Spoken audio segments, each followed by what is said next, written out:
Okay, so now that we know all about the lexicon and what to do with palpables and how to biopsy, it's what do we do after the biopsy? The why, when, how, and what to do with these high-risk lesions. So we're going to go over the importance of rad-path correlation, a little bit about the basic components, and then what everybody really wants to hear is what to do with high-risk lesions, as those listed here. And because everybody always has some questions about some of these other controversial lesions of fibroepithelial tumors and PASH, we're going to talk about that a little bit at the end as well. So why do we do rad-path correlation? And that's because our percutaneous sampling is not perfect. Right? There is an inherent miss rate in the literature that can be up to close to 5%, that we are not accurate and we do not biopsy correctly. So this is our safety net to make sure that it all makes sense and to do the right thing for the patient.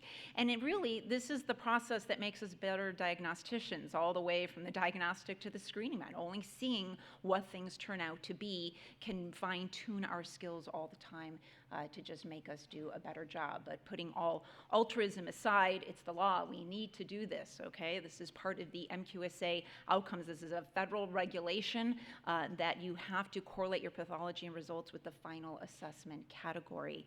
And you should be receiving from your facility a report saying how good or bad you are doing. At least once a year you should be getting that report. But that is not when we wait to do this correlation. You want to do this as soon as the path is available, because believe it or not, the patient, I guarantee you, is sitting there with a stopwatch waiting to see when that path is going to come back. There's a lot of anxiety associated with this. So who should be doing the rad-path correlation? Per the ACR practice guidelines, it should be the radiologist performing the biopsy. Now we know per MQSA, they say that the lead mammographer is ultimately responsible for the oversight and to make sure that this is happening. But in reality, practices may vary depending on how things go. And in some places, the radiologist on service will do the rad-path for every biopsy that was done. Sometimes you'll have a designated QA radiologist, or you'll do it as a team approach for everybody to look at this. But just so you know, that is what is required. So how we do this, I think about the basic components being the 4 R's of review, reconcile, recommend, and record, where you're going to review the clinical history, your imaging procedure, and your path report. We're going to reconcile the diagnosis with imaging and the clinical scenario, recommend some next steps, and then record an addendum to our procedure report. So particularly if you did not do the biopsy, and again, that's your practice, is to do it for somebody else, is really important. And we see a ton of patients. It's hard to remember everybody. I always, before I even look at that path report, I want to start again going, okay, what am I dealing with?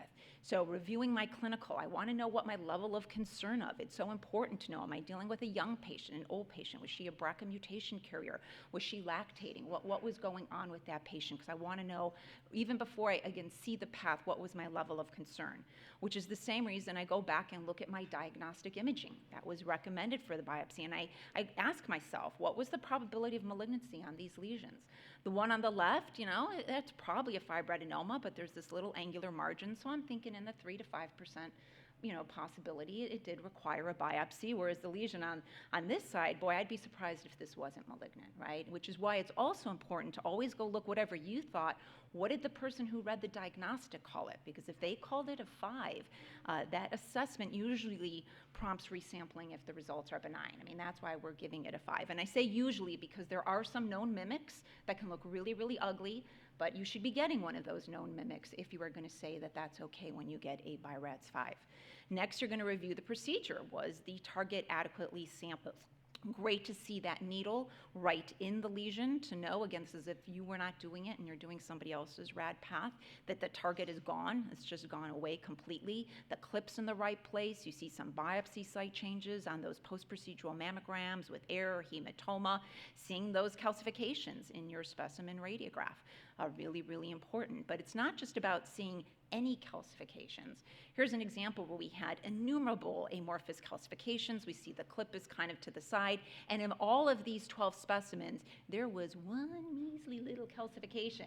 And the radiologist said, oh, we got Calcs. Okay, well, what do you do when you get a benign pathology result? I mean, we recommended repeat stereo, and this was high-grade DCIS. So not only do you just need calcs, you need to make sure it is representative of the process. If there were a lot of calcs, you should have a lot of calcs in your specimen. If there was a little cluster with, 2 or 3, that's okay to have 1. So it needs to be representative.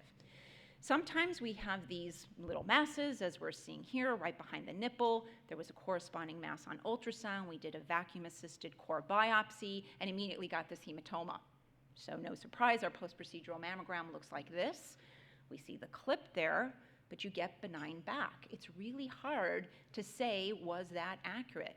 It's okay to wait and bring her back in a short period of time. Bring them back in a couple months when the hematoma's gone, you see the clips in the right place, and more importantly, your mass is indeed gone. So consider, you can issue some sort of immediate addendum saying you're going to bring them back so you can say whether or not it was accurate before you don't feel that you have to. Now, the operative words are "and will resolve." This is not, you're not sure if you're biopsied correctly, so bring them back in 2-3 months, because that's not going to change anything. This is only in the setting where something's going to change in the interim in that short period of time that will then allow you to make an accurate assessment of whether or not you've biopsied, not if there's any question whether you really got your target. If there is any question that it's concordant, then you should be repeating that biopsy.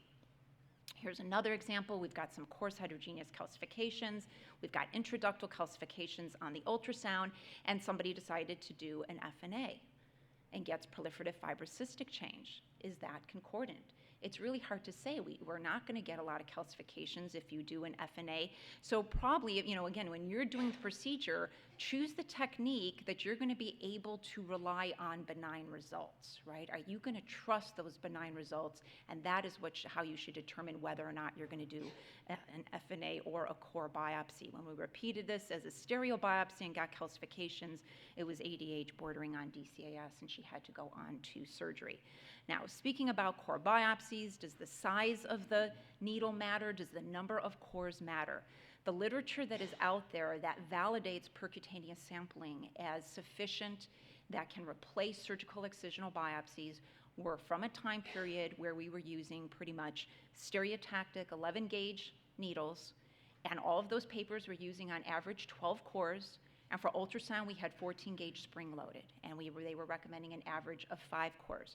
Now, we know that the size of our needles is going up and up and up, and we've got 8-gauge needles out there, and your vendors will tell you it's all about volume, and so now that they're 9 or 8-gauge, you only need 3 or 4 specimens, on your stereo. The literature is not really there. There are white papers out there only. There are papers saying that the underestimation is more frequent with 14 or 18 gauge when you compare that to 9 and 11, but when you get any bigger than the 11, there's no difference in upgrades between 9 and 11 gauge. So you're not going to get any less upgrade by going to 9 or 8. And because of that, and because that literature is out there, we still use 12 samples for our stereos, regardless of the size of our needle, and 5 for ultrasound. And again, it's up to you what you want to do, but just so you know, that is where the literature is to support you.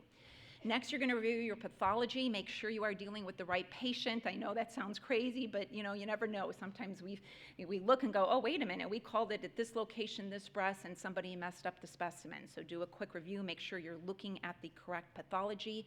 Read the diagnosis, including the comments. They are often very, very helpful.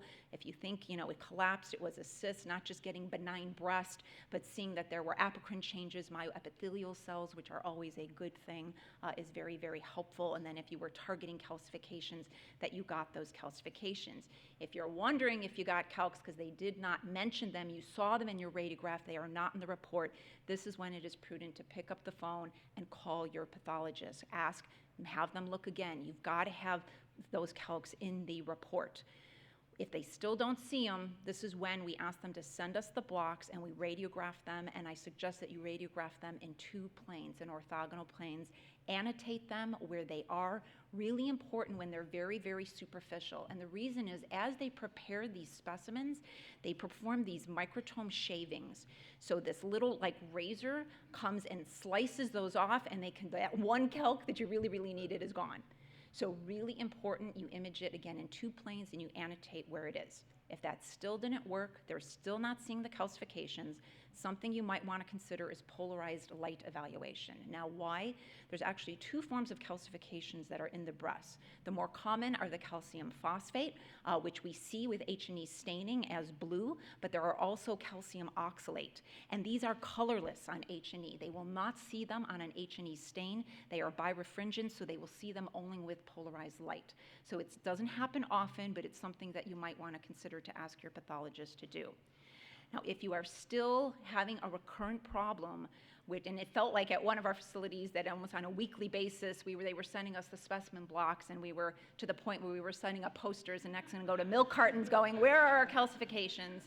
What you can consider is actually separating out those specimens that have the calcifications in a separate container. We're actually putting them in a separate block so that and now we're having better results with that. And this was actually written up by Fred Margolin, saying that your cancer miss rate when they just looked at those specimens without the calcifications was tenfold.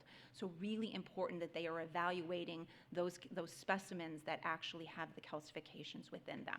So once you have done all of that and you have it in your mind of, how worried was I? What did it look like? Now you are ready to reconcile. And by that we mean establishing your concordance, where basically it's concordant if the diagnosis explains what you are seeing in this particular patient, in that clinical scenario, and discordant means it doesn't make sense.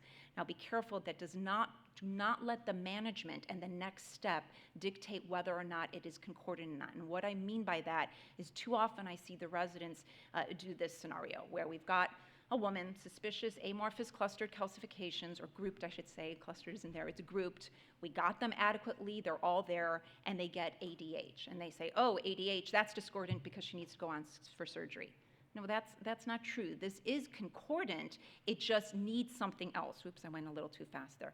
They're high risk, so they need to go on to something else. It's not about concordant, it just doesn't make sense. Sure, that can be ADH. That's what ADH looks like.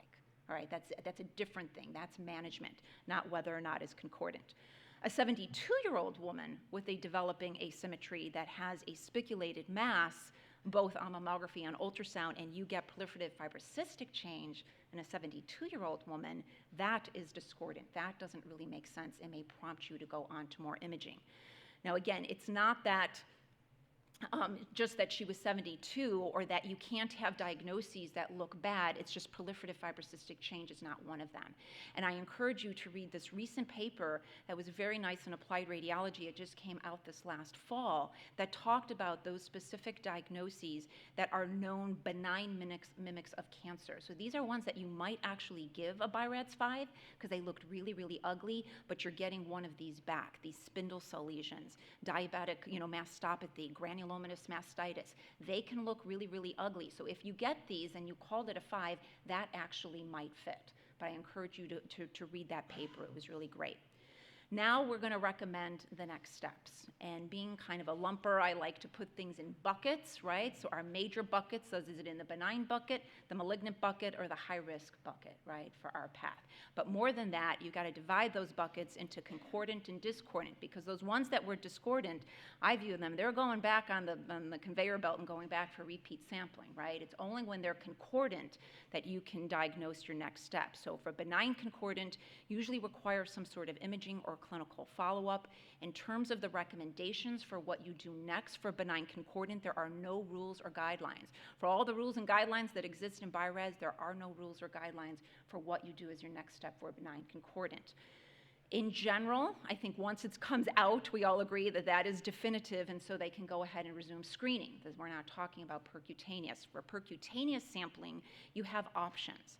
And I'd say 6-month imaging follow-up is probably the most common scenario. When the audience was, they asked this question at one of the SBI meetings on what people did, and most people are doing 6-month imaging follow-up when they get benign concordant. But again, that's just what people are doing. There's no rules about this. It's not what you have to do. At one end of the spectrum, people might say just go ahead and resume screening. At the other end of the spectrum, Roger Jackman suggests 6 months follow-up for 3 years. Okay, and that's out there in the literature, and he's done most of the literature on rad path correlation. I tend to like doing imaging, diagnostic imaging in 12 months. That's when she was due anyway for her screening exam, and so I'm not adding anything, but I can if that's only if everything was specific and made sense, not made sense, but was a specific diagnosis like a fibroadenoma. If for a mass I got proliferative fibrocystic change, that could be concordant, but it was kind of nonspecific, so maybe I want to see her in 6 months. And always consider if it was palpable, that they should be monitoring that. And if it grows, they can come back sooner than that 6-month or 12-month period that you've established. And important to put that in your addendum as well. So for a malignant concordant, that's going to go on to some sort of surgical or oncologic treatment, and it's our high-risk concordant that really creates the controversy where everybody shakes their shoulders and doesn't know what to do. So moving on to these high-risk lesions and what to do. If you came here expecting to hear all the answers, I am sorry, there's going to be no definitive answers from this lecture, but what I want to do is present to you the wonderful work that has been done by Diane Georgianne-Smith from Brigham and Women's, and Thomas Lawton, who was in Seattle and is now at University of North Carolina, Chapel Hill, because they have done a wonderful job of reviewing all of this literature for us and presenting that to you. Now, the main problem here, as they point out, is there is really insufficient literature supporting either side on follow-up or imaging follow-up, or whether or not these need to come out, because most of these studies are single institution, have small sample sizes, they're retrospective, and they don't have significance or power. These upgrade rates, by definition, are based on surgical cases. So of those that went to surgery, how many were upgraded, not what happened to all of these lesions that had this diagnosis on pathology. They never explained what happened to those that didn't. Why did those particular lesions go to surgery? Were there higher risk patients? Did it look uglier? We don't know that information. And then often in these studies, they include as an upgrade DCIS or invasive cancer that was remote from the site that you sampled, so maybe that was incidental, and some of them actually include other high-risk pathology as an upgrade, and that is not what an upgrade is. An upgrade is when it becomes DCIS or invasive ductal or invasive lobular. So if it was ADH and then when you took it out you happened to get some LCIS, that is not an upgrade, and yet some of the literature included that. So again, you have to read the fine print. We have very few, if any, prospective randomized controlled trials of when all the time when you get this diagnosis and we take them all out, what happened to those? And so the literature right there, it's just going to be flawed and skewed. So let's review some high-risk terminology, and that this is not cancer. Okay, let's make that clear. Percutaneous sampling underestimates disease and sometimes is upgraded to malignancy at excision. The diagnosis may be associated with a future development of cancer, and if it's in either breast, we consider that a risk marker for future disease. And if it happens to be more in that particular breast, then it's considered a precursor lesion. So that is the definition of those different terms that are in the literature. And so how I'd like to, my approach in going over this for you today is to go over what these diagnoses are histologically and what the challenges are for the pathologists, talk about how often we get them from our results and what they look like on imaging. We're going to do a quick literature review, particularly on the underestimation with the finer points and limitations of those studies and whether or not these are risk markers, and then conclude with your options for management. So let's start with the atypias, and the one that is the least controversial, which is atypical ductal hyperplasia. These are when you have atypical epithelial cells that fill your ductal spaces, but basically it's a quantitative difference that they're not enough to make the diagnosis of DCIS. All right, so it can be limited to 1 or 2 ductal spaces, and overall these measure less than 2 millimeters, as we are seeing here. But you can see there's quite an overlap between ADH and DCIS, and whenever we get this diagnosis from an outside and a patient transfers over, we always insist that our pathologists review this, and it's amazing to me how many times they disagree, either downgrading DCIS to ADH or vice versa, upgrading it. So there is a lot of variability between pathologists on when they call it ADH and when they call it DCIS. So let's keep that in mind.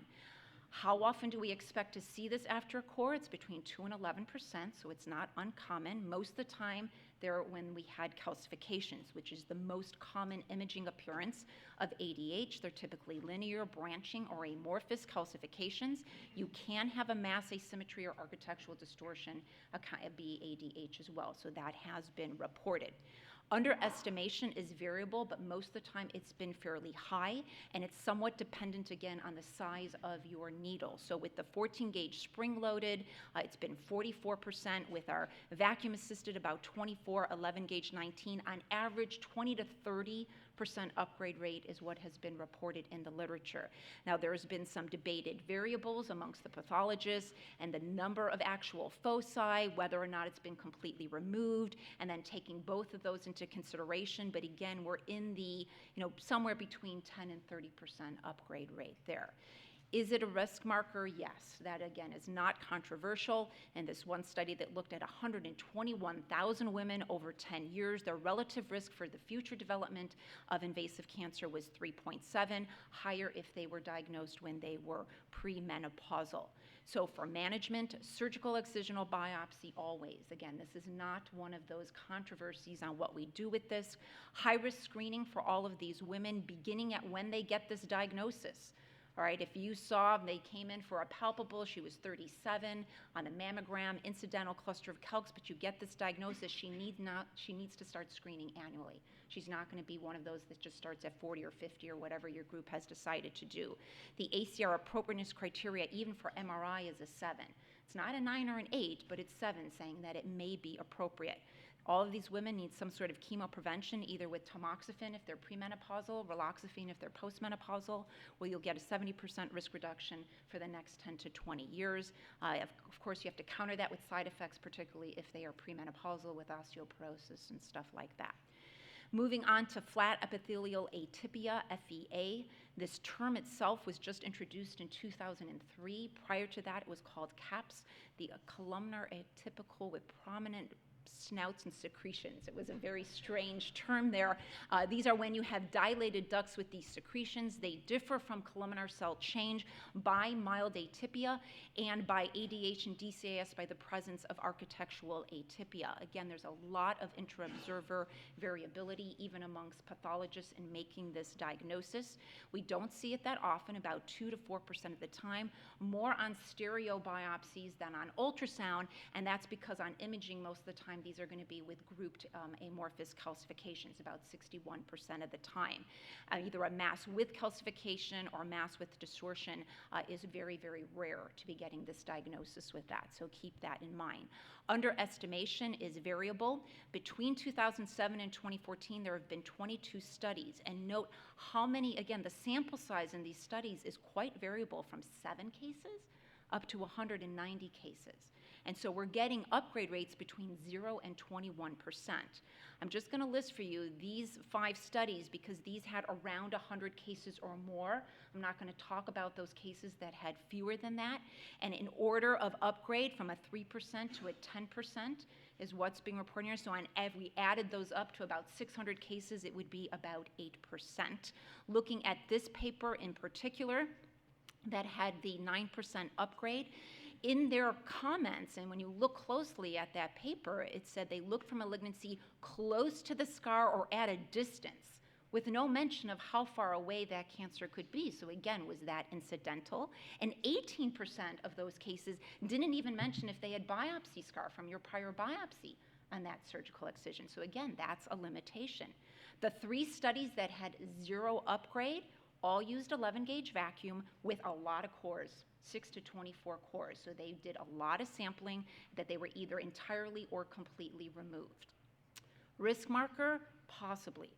There was one study that followed these patients for about 6 years, and about 14% of the patients developed malignancies, more in the ipsilateral breast than the contralateral breast, so it might be a little bit. They suggested that it may be some sort of slow neoplastic process, but again, we just have one paper out there. For the most part, we are not considering this worthy of chemo prevention. So for management, I'd have to say that surgical excision is still more common than imaging follow-up by most people.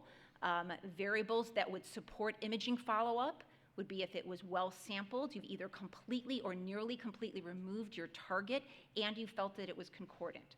So grouped amorphous, not linear branching, not segmental. Okay, so the lower side of the spectrum of concern, and there's, again, no need for chemoprevention